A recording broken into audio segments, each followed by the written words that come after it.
Let's wrap up the show with garbage time. So if you're a Washington fan, this one's going to be near and dear to your heart. This one's going to cut you deep. But I got a hot take on Ryan Kerrigan.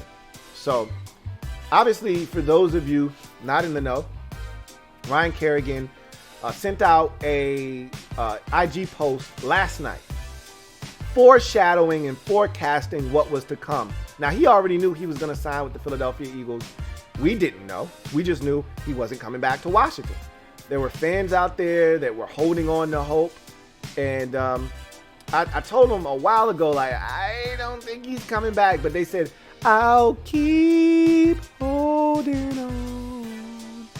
I'll keep holding on. They just kept holding on. And I was like, yo, let it go. Let it go.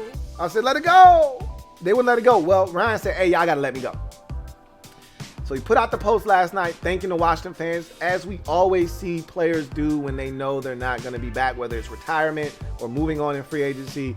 They put out this post or they put out this video. Well, he chose to go the post route. And I said, well, God bless and good night. That's it for Ryan Kerrigan in Washington, for those of you hanging on to a thread. And today we found out why he was able to put that post out that he wasn't going to be back, because he signed with the hated division rivals, one of our most nasty, dirty family members. They're the dirty cousins that don't like to take a bath in the back corner. You're like, they stink. Philadelphia Eagles. All right. And so he knew the fan base would be up in arms, because how could you, Ryan? He didn't go to Dallas. He didn't go to the Giants. He went to the Eagles. It wouldn't have mattered if it would have been the Giants or the Cowboys. It didn't matter. He could go wherever he wanted to go. We see players do this all the time. Donovan McNabb ended his career. Well, he didn't end his career, but he played the last meaningful snaps of his career, really, in Washington. He did go to Minnesota. There wasn't much there left. Okay? We had D-Jax for a spell in Washington.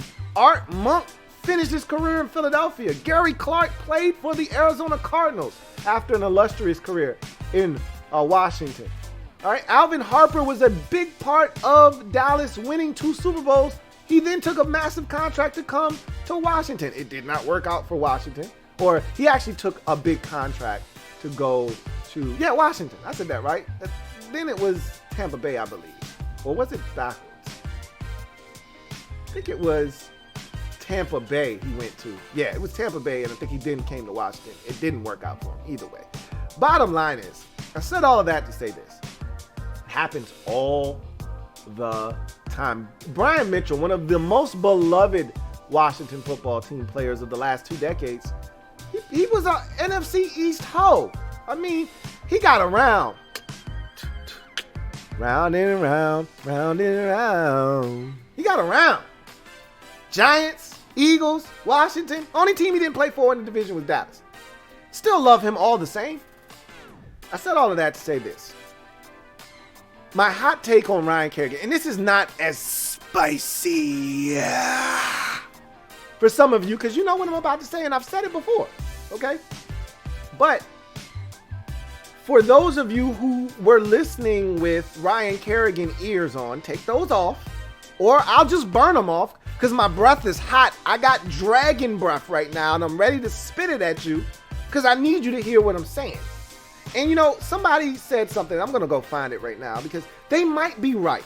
You know, they might be right. I'm going to go look at that video. I'm going to pull off that comment that somebody wrote to me and said, I don't think Louie really respects Ryan Kerrigan the way that he should. And you know what? That person might be right. Let me see if I can find that comment. And I want to give that person some love as well.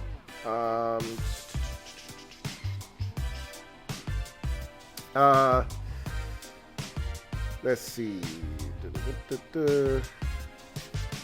Should have just screenshotted it. Anyway, I can't find it, but I can summarize what he said. I can paraphrase. He pretty much said, I don't think Louie really gives Ryan Kerrigan the respect he rightfully deserves. I don't think he actually appreciates him the way that he should.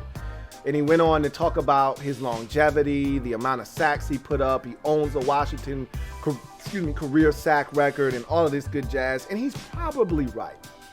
But here's why. Let me just first say this. Let me start by saying JP Finley had a tweet. And he wrote an article, and part of the tweet was him talking about the article that he wrote. And in the tweet, it said something along the lines of, you know, great player, great teammate, and like great production and great like longevity and availability, something like that. And everything he said was spot on except great player. Ryan Kerrigan isn't a great player. He's a really good player, people. Okay? We throw the word great around too often. Because he was the best we've had, we took him and we immortalized him as this dynamic, game-changing pass rusher. He's not Von Miller. He's not Khalil Mack. He's not Myles Garrett. He's not Aaron Donald. He's not J.J. Watt. He's not one of these guys that have terrorized QBs and changed ball games and systematically, single-handedly taken apart game plans on a weekly basis. That's never been Ryan Kerrigan. He's a good football player. You don't block him, or you try to sift block him, or you try to block him with a tight end that can't block, or you try to block him with a running back, he's going to destroy you. But let's not make Ryan Kerrigan out to be some kind of dynamic 15 and a half sack menace, because that was never who he was. You know who I liken him to? My comp for him in the NBA is DeMar DeRozan. Doesn't miss a ton of games. Go look at DeMar DeRozan's stats. I haven't done this, but go look at DeMar DeRozan's log of games played. I bet you he's never missed more than 25 games. So what was that in the NBA season? What, 57? He's never played in less than 57 games, I bet. I can never recall DeMar DeRozan having any real significant injuries. He might have a little ankle here, a little hammy there, or whatever, but he's an Iron Man. He plays. Really good basketball player. Consistent, scores the basketball. You know you're getting 20 plus a night from him. Got a nice little mid-range game. Nothing flashy. Doesn't shoot a ton of threes. Isn't a prolific three-point shooter. You know, does his damage at the free throw line as well. He get to his spot on the court. Really good basketball player. Does anybody ever say DeMar DeRozan's a great player?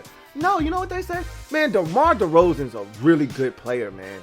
A really damn good player. Quietly doesn't necessarily make a ton of noise in terms of production, but every now and again he'll go off. He'll put up 42 on you, win a ball game. But DeMar DeRozan's a good player. That's Ryan Kerrigan, a really good player. Every now and again he'll go off, make a big play, have a 3-sack game. You want to put Big V on him?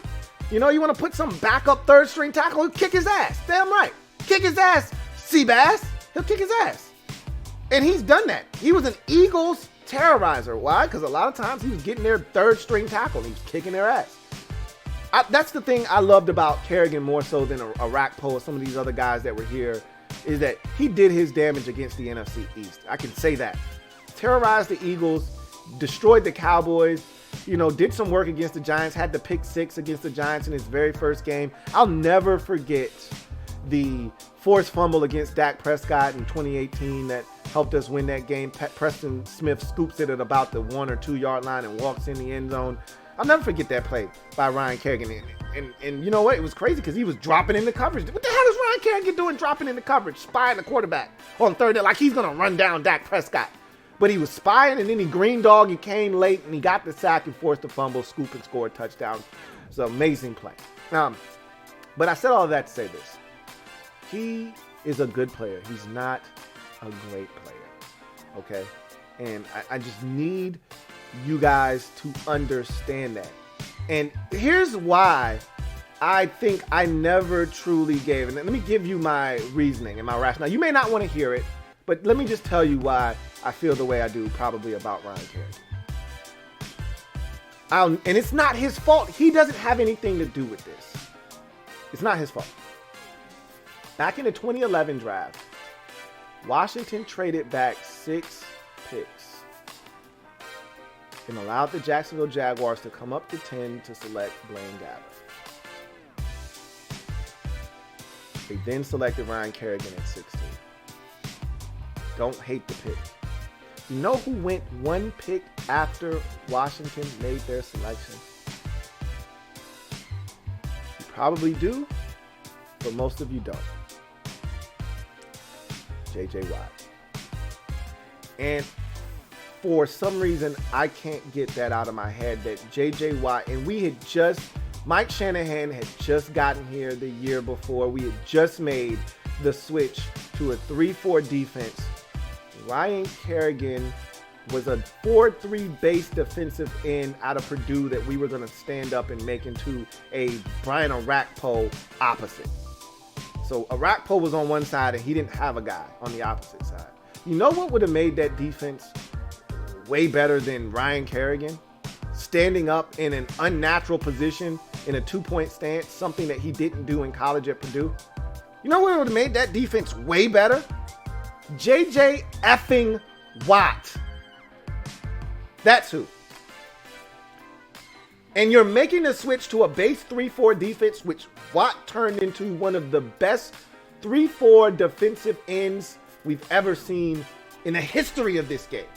And we passed on him to move back 6 spots to take Ryan Kerrigan. Now, Kerrigan sets the all-time sack record for the organization. He was a really good player. He was consistent. He didn't miss games. I respect all of it. And this is the thing. A lot of you hear what you want to hear. Oh, Louie be hating on Ryan Kerrigan, man. You don't know what you talk about. Ryan Kerrigan's a beast. I'm not saying he's not a good player. I'm just saying he ain't J.J. Watt.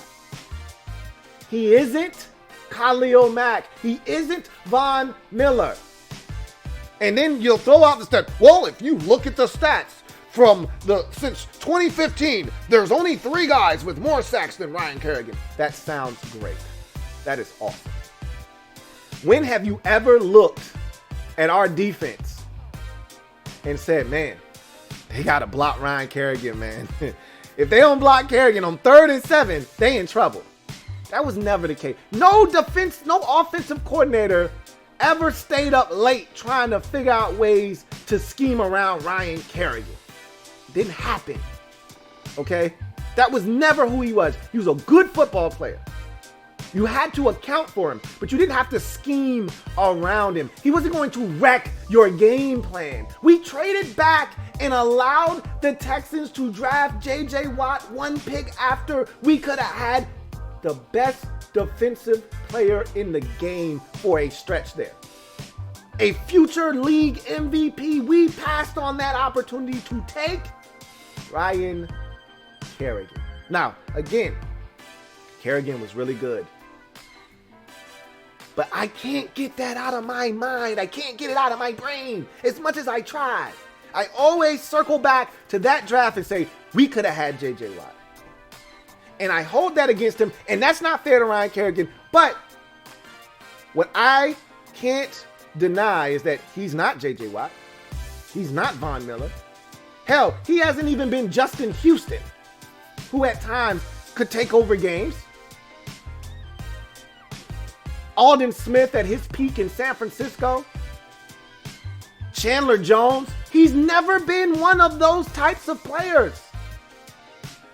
He's been really good. 12 and a half, 10 and a half, 11. That's a good number. But he wasn't dynamic. He wasn't game changing. He was a good player. He was a good football player. And I'm glad he represented our organization, because in an organization where shit was constantly changing and we didn't have anybody to represent us in a positive light, it was always some kind of negativity. He was the one constant. He was the one rock. He was the one guy that was able to give us something we could hold on to. And that's why I respect Ryan Kerrigan. And I'll always love him for what he was able to provide as a rock of Gibraltar if you will, for us as a fan base. Because we were always changing quarterbacks. We never had a stud receiver or two, or we never had this or that. He was the one guy that was always there. Every Sunday, I knew he was going to play. I knew he was going to give 110%. And I knew that when I looked up at the end of the season, he was going to have 10.5 sacks. Might have gotten 3 in one game, 2 in another game, and in 6, 7 games, didn't hear a peep out of him, you know. But you look up at the end of the season, you get somebody's backup tackle, or they forgot to block him twice, or they tried to sift him twice, bring the tight end all the way over from the opposite side of the formation, and he just races into the backfield, or they try to run boot to his side, and he says, to hell with the boot, to hell with the tight end that's going to cross my face. I'm going right after the quarterback. They turn around, and Kerrigan's right in their face, sack. He would get 2 or 3 of those a season. He was never dynamic, guys. I just felt the need to say that one more time. He was a damn good football player. Glad he was a part of our organization, but I would have much rather had J.J. Watt. And for that, I always go back to that 2011 draft and I say what could have been. And I look at Watt, I look at Kerrigan, and I say, he's not him. And I hold that against him, and it's not fair, but it is what it is. So, anyway, I digress. Louie.